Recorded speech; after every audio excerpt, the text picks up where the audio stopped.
I cannot believe I actually caught this moment on camera. First of all, I couldn't believe it happened. But then the odds that I had my camera rolling when it happened is very unlikely. Hey, it's Brock here with Uncommon Aquatics, and today's video is kind of a bummer. Yesterday I recorded a video where I was all excited about adding new fish to this 220-gallon aquarium, and I was super excited about the choices I've made of what to stock, and one of those fish is already missing. So today I'm sharing my mistake, hoping that it can be informative to some of you and help you from maybe making a similar mistake. So one big takeaway is always be very thoughtful in about your stocking combinations of what you put in an aquarium.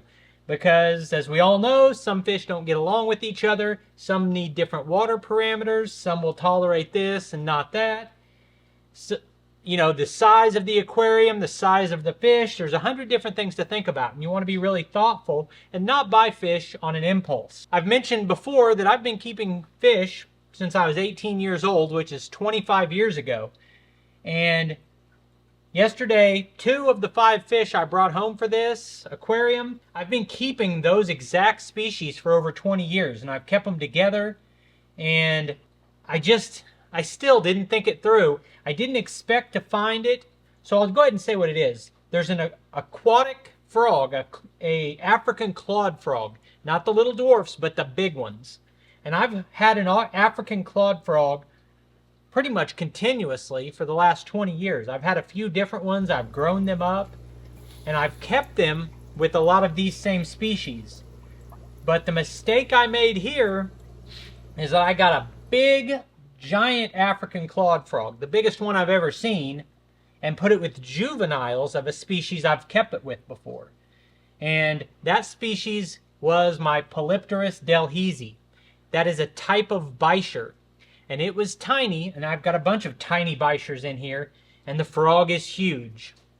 And so I knew about the fish I was getting, and I was thoughtful in what I was getting, and I had planned on getting one of those frogs, but what I needed was a little bitty one, so that they could grow up together. I think if everything in this tank was full size, well, I know if everything in this tank was its full adult size, that frog would not be a menace to anything else in here. As it is, he's got too big of a mouth and too big of an appetite, and he's a mature predator. And that little Polypterus is just a fish that they don't have great eyesight, and it was not anticipating being attacked by an ambush predator. Which it's ironic because the Polypterus itself is an ambush predator. But I should have seen it coming. I should not have stocked that fish with that frog.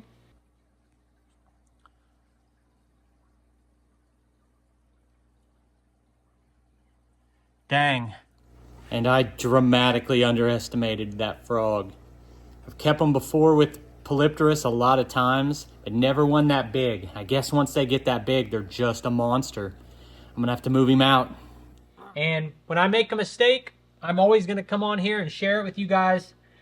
Like I said, hopefully anyone watching doesn't make the same mistake.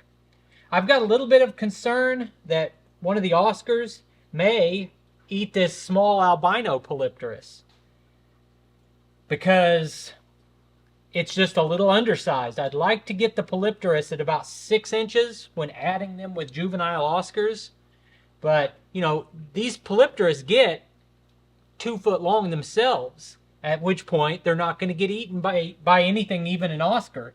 But you have to size them, you have to add them at the right size so that the pairing works. Well, anyway, that's what happened. That's what this video is about. I appreciate you taking time to watch the video. I'll put links on the screen to a couple more of our videos, and I'll see you next time.